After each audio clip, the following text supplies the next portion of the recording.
చూసావా నువ్వు మాట్లాడింది?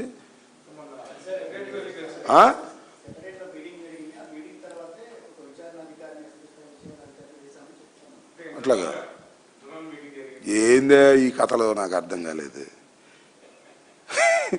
కమిషన్ రేట్లో 28వ తారీఖున రిపోర్ట్ ఇస్తే ఏమైంది చెప్పు?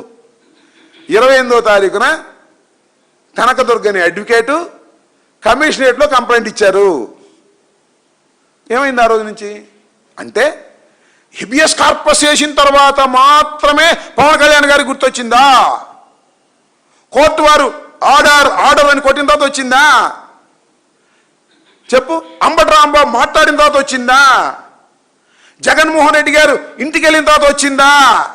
మెలకు మీకు కనపడుతుంది కదా కళ్ళ ముందు. పట్టించుకోలే జనసేన వాళ్ళు. పట్టించుకోకపోతే పట్టించుకోపోరాయా? క్యాష్ ఇస్తాం రాజీ పడిన, క్యాష్ ఇద్దాం రాజీ పడిన అన్నారంట. మన సిఐ మనోడే, పోతిబయలు మీవాడు, మనోడు సిఐ, డబ్బులు ఇస్తాం రాజీ పడతావా అన్నారంట. ఎవరంది? జనసేన ఇన్ఛార్జ్ అంట. నేను చెప్పలా, నవరంగ్ చెప్పాడు. అవునా? ఇంత దారుణం చేసి ఇంకా జనసేన వాళ్ళు నా మీద మాట్లాడతారేంటి? సిగ్గుందా మీకు అసలు అంటున్నా? మా బ్రదర్ బొలిశెట్టికి సిగ్గుందా? నా మీద మాట్లాడుతున్నాడు. తీసుకురా కుర్రోడిని, నీకు దండేస్తాం, నీ కాళ్ళకు మొక్కుతాం, పవన్ కళ్యాణ్ కాళ్ళకు కూడా మొక్కుతాం, తీసుకురా కుర్రోడిని.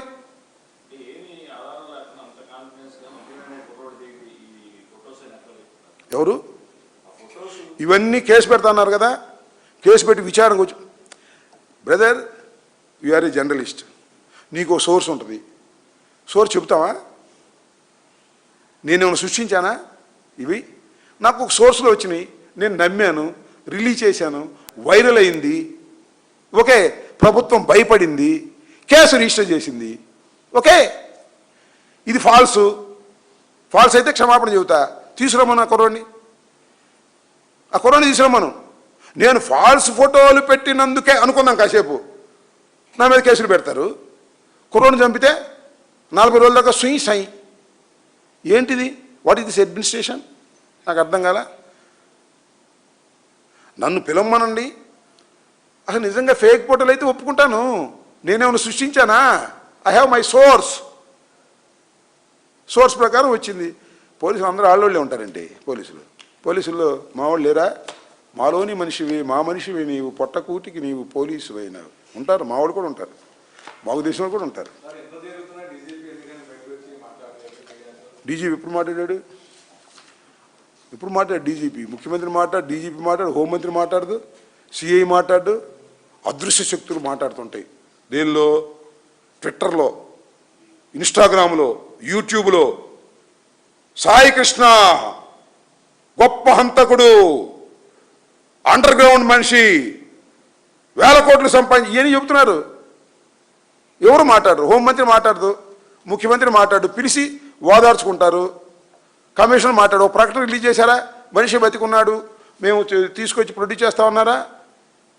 నేను చెప్తున్నా వాస్తవం, నేనేగా మొట్టమొదటి చెప్పింది.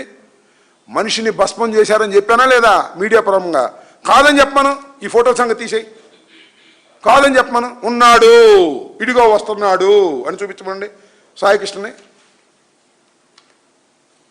ఎన్ని పిచ్చి మాటలు! అరే ఎంత అన్యాయం అండి. 28/5/29 తారీఖున కంప్లైంట్ ఇచ్చారు, కస్టోడియల్ డెత్ అని. ఇది ఆ రోజు రిజిస్టర్ చేయాలి కేసు. చేశారా? నిన్న పిలిపించుకున్నారు. జగన్మోహన్ రెడ్డి గారి ఇంటికి వెళ్ళి ఆ తల్లిని పలకరించి మీడియాతో మాట్లాడిన తర్వాత హడావుడిగా వచ్చి పోలీసులు పిలిపించుకొని రాంచుకున్నారు. అది ఎఫ్ఐఆర్ రిజిస్టర్ చేశారు. ఎంత లోపభూయిష్టం ఇదంతా! సిస్టమ్ ఏంటి? పాలిటిక్స్ మీరు ఆడుతున్నారా, మేము ఆడుతున్నావా? అంటే తొక్కేద్దాం అనుకున్నారు. అమ్మో వైఎస్ఆర్ వాళ్ళు ఇంటర్ఫియర్ అయ్యారు, ఇక తొక్కేస్తే లాభం లేదని పిచ్చి కేసు ఒకటి పెట్టాలని చూస్తున్నారు. ఇది చాలా దుర్మార్గం. అసలు చంద్రబాబు నాయుడు ఎప్పుడైనా బాధ్యుల పక్షాన్ని ఉన్నాడు? తెలియకూడదా? ఇప్పుడు మోసం చేయటమే కదా. వీళ్ళని కూడా మోసం చేయడానికి పిలిపించుకున్నాడు. వాడు మోసపోతారు లేదు చూద్దాం. ఓకే.